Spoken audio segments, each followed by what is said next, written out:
On the Caribbean Sea, a happy family is having a wonderful vacation together on a yacht. The mother Julia jumps into the water to go for a swim, and while she's trying to relax, she feels something strange. However, she can't see anything around her, so she blames it on her imagination. Seconds later, the strange feeling returns. She still can't see anything, but this worries her, so she starts swimming back to the yacht. Suddenly something starts pulling at her leg and she desperately starts screaming for help. Her daughter Cassie can't hear her because she has her headphones on, while her husband Tom and her son Ben are busy with their fishing. Julia continues to struggle to stay afloat, and yelling is getting harder because of the water getting into her mouth. Soon Tom realizes he hasn't seen Julia in a while and searches the yacht until he finally sees his wife in danger. After getting the kids, Tom takes the yacht closer to Julia and jumps into the water. He quickly reaches his wife, holding her close to keep her afloat. He swims back to the yacht and the kids help them come aboard. The family comforts Julia, who doesn't know what happened, and blames it on a current. That night the family celebrates Ben's birthday with gifts and a cake. Cassie gets a call from her boyfriend, so she goes outside with a laptop to talk in private. He shows her that huge thunderous clouds have appeared above the city before the video call glitches and freezes. Cassie rushes back to her family to tell them what happened, and Tom blames it on being too far from land to get a good signal. At that moment they hear a noise and go outside to discover a pod of whales passing by. Tom explains that whales follow the Earth's magnetic field, but when storms cause abnormalities, the confused whales follow the storms to the coast instead. Suddenly the yacht shakes, making Ben fall. Tom is worried that something may have damaged the yacht, so he goes diving to take a closer look. After a few seconds of searching, Tom resurfaces with a cut on his shoulder. Julia stitches the wound while Tom explains that he felt something behind him, and when he turned around, he got cut by the propeller. Whatever was swimming near him was really big, but he couldn't see it. What Tom did find was severe damage to the yacht, so they need to call for help. Julia repeatedly tries the yacht radio while Cassie keeps looking for a signal on her phone to no avail. Suddenly she's startled by a strange creature, but it's just Ben playing a prank with a mask.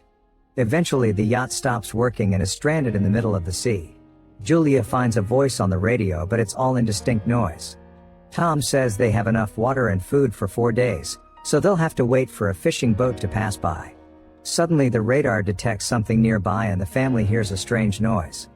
They rush outside and are shocked to watch several meteorites landing on Earth, making huge impacts as they crash. A meteorite falls into the water nearby, so Tom rushes to force the yacht to move again. As the engine struggles to move ahead, another meteorite falls and hits the area. The family holds on to each other in fear, and Tom notices that the balls of flame aren't meteorites, they're satellites. Then Ben points at some smoke coming out of the yacht. Tom takes a look and confirms the engine is fried. The wind is starting to pick up, so the family hides inside, not noticing that the compass is going crazy.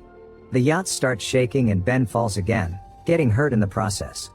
As the waves crash against the yacht, Tom struggles against the wind to get the life jackets from a box outside and brings them to the family. At that moment the power goes out, so Tom moves fast to press a button on the power box. When the lights return, Ben notices that Julia's nose is bleeding. As Julia starts getting dizzy, Cassie runs to the sink to throw up. Tom keeps trying the radio to no avail. Suddenly the family hears a high-pitched noise and the wind gets worse. Julia tries to keep the doors closed, however a hatch still opens and soon the wind is breaking the windows. Tom lights a flare before darkness takes over. The next morning the family wakes up and they're shocked to realize they survived the storm, although the yacht is mostly destroyed. The family goes outside only to discover that all the oceans in the world have disappeared and now the yacht is stuck on land. After staring at the desert in shock, the family tries to think of what to do. Cassie looks for a signal but nothing happens, and Ben plays with 2 dead crabs. Tom checks the compass and notices that the poles have been reversed. Last time this happened was more than 700,000 years ago. Cassie has a breakdown when she realizes her boyfriend must be dead and rushes to hide, kicking her mother out when she tries to comfort her.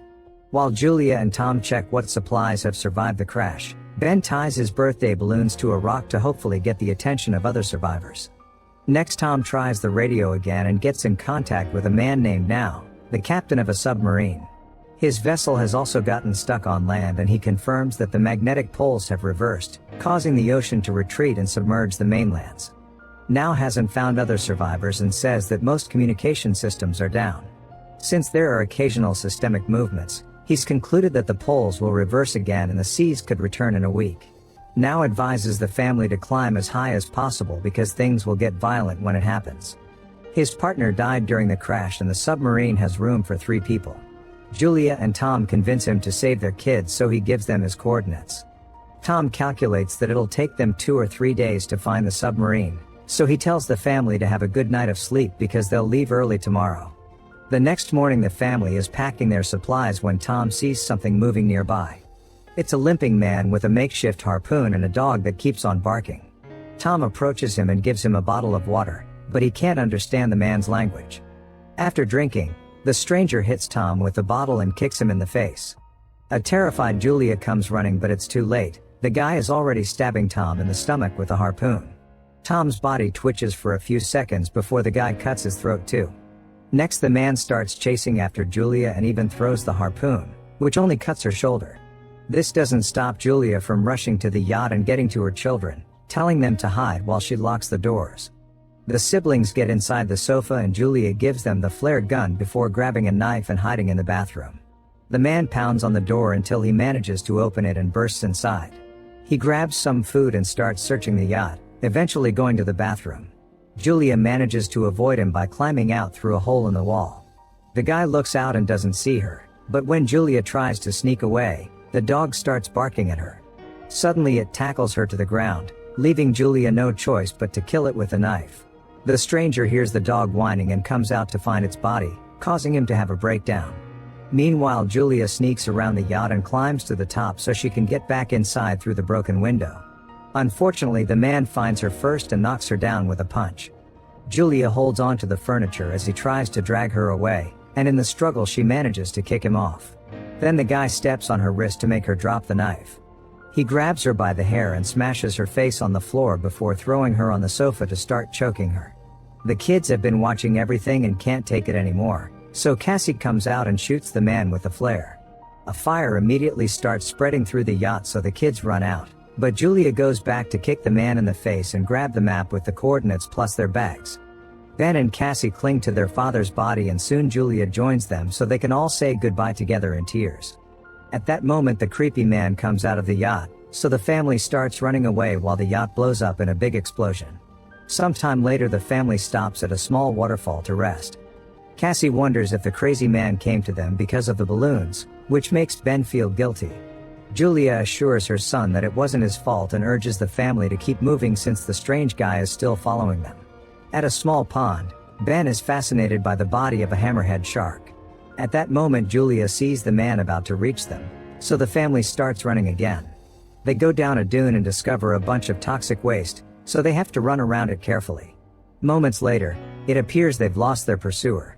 As they continue to travel, they keep seeing other things stuck on the ground like big dead sea animals and all the plastic from the bottom of the ocean. When Ben starts to slow down, Julia notices he's on the verge of dehydration and stops so everyone can rest. To her horror, the water bottle is almost empty and Cassie realizes she mustn't have closed it well. Julia yells at her for being careless, but Cassie says it doesn't matter because there's no way they'll survive this anyway. After a long argument full of screaming, the family keeps moving. Eventually the group finds a crashed plane and is startled by some sudden movement, but it's just birds. The family decides they'll spend the night inside the plane. They share a snack and Julia is heartbroken to find a family picture inside Tom's jacket. Cassie asks for the story of how her parents met, so Julia shares how Tom went to the hospital she worked at and became her patient. He declared his love for her with flowers and a beautiful poem. In the middle of the night, Cassie leaves the plane to relieve herself. Suddenly the creepy man surprises her from behind, but Julia jumps on him first and repeatedly stabs him with unleashed grief and fury. Cassie has to help her calm down with a hug. The next morning, the body is covered in fleas. The family notices it has many bite marks, so there must be some animal hiding in the area. After the group leaves, a bunch of crabs come out of the man's mouth. A few hours later Julia and Cassie stop to look at the map, but Ben just keeps walking even when Julia tells him to stop. He desperately buries his face in a pond to drink and Julia quickly pulls him back, explaining that unknown water could make him sick. The family keeps on traveling and has to cover their heads to protect them from the scorching sun. Ben is starting to feel dizzy, so when they discover a bunch of old chairs, Julia and Cassie use them to improvise a shelter. Julia gives Ben a medicine injection and they agree to spend the night there. Early in the morning, Julia wakes up because she hears a weird sound. She leaves the shelter to investigate and is shocked to discover a swarm of crabs coming closer. Julia rushes to wake up her kids and the family starts running as fast as possible. They come across a huge cargo ship and run toward it, noticing that 3 crew members are still alive. The woman wants to help them, but the 2 men refuse and the group hides inside a container, which they lock to keep the family out. The crabs are almost there, so Julia makes the kids climb to the top of the container. When she starts climbing too, the crabs begin to violently pinch her leg. The siblings have to help her mother up before she's dragged down. There's a hole on the side of the container, so half of the crabs go inside. The crew members open fire but there are too many critters. Soon the crabs overpower and kill 2 of the workers. The last man reaches a hole in the ceiling only for the crabs to bring him down and kill him too. Afterward, Julia bandages her leg injury and passes out. Sometime later she wakes up in a sandstorm and finds herself alone. She panics as she comes down to look for her kids, although first she grabs the dead woman's weapon. Hearing her mother screaming, Cassie quickly comes back and explains that they went out to look for help, but they didn't find anyone. Then they reunite with Ben, who's found an open container they can rest in until the storm is over. Julia uses Tom's lighter to cauterize the wounds, which is incredibly painful. Once the storm is over, the family finds a bunch of water bottles in another container. Next they check on the bodies and discover a radio plus a gun. Julia calls Now and informs him she's lost the map. In return, Now reveals he's been attacked by arthropods, which are creatures from the abyss. It seems the oxygen has driven them crazy. Now tells the family to hurry because his instruments have calculated that the sea will come back faster than expected, so they only have a few hours. He shoots a flare and the family starts walking in that direction. After a long walk, the family finds a broken toilet and Ben pees in it. They can finally see the submarine nearby, but they'll have to cross a huge rock formation to reach it. As they make their way through, the walls start shaking and rocks begin to fall, causing a massive rock slide. Julia pushes her kids out of the way just in time and moves back to avoid getting crushed. Now there's a rock wall blocking the way between them. Julia tells the kids to keep going without her, but Cassie refuses and insists her mother should try climbing. An argument ensues and after lots of yelling, Julia promises she'll find her kids later. A reluctant Cassie then finally drags her brother away. The kids climb the rest of the rocky formation and run toward the submarine, only to find Now bleeding outside. He explains it's over for him so the kids can take the submarine. Realizing they'll have an extra spot, Cassie runs back to find her mother. Meanwhile, Julia is horrified to see the crabs coming and opens fire. She manages to kill a few of them, but the swarm is too big and she can't fight them all. At that moment, Cassie appears on top of the wall and offers her hand, so Julia starts climbing as fast as possible with her wounded leg. With Cassie's help, she reaches the other side and they run together to the submarine. Ben is already standing on the roof and opens fire to keep the crabs distracted while his family climbs too. The crabs find Now's body and immediately feast on it. Julia takes the gun and keeps the fire going while she makes the kids go inside. Once they're safe, she realizes she's out of bullets, so she throws the gun at the crabs and joins her children inside. The family makes sure to lock the hatch properly and watches the crabs surround the submarine on the windows. At that moment the ocean finally returns, so the trio rushes to their seats and puts on the belts before holding hands. The raging waves soon hit the submarine and start throwing it around, causing Julia to have visions of everything that happened and Cassie to throw up. Soon the high-pitched noise returns and knocks the family out. Sometime later, Julia and the kids wake up and are happy to confirm they're alive. They unlock the hatch and go out to discover that the waves have dropped the submarine in a destroyed city, which means there's hope to survive and rebuild.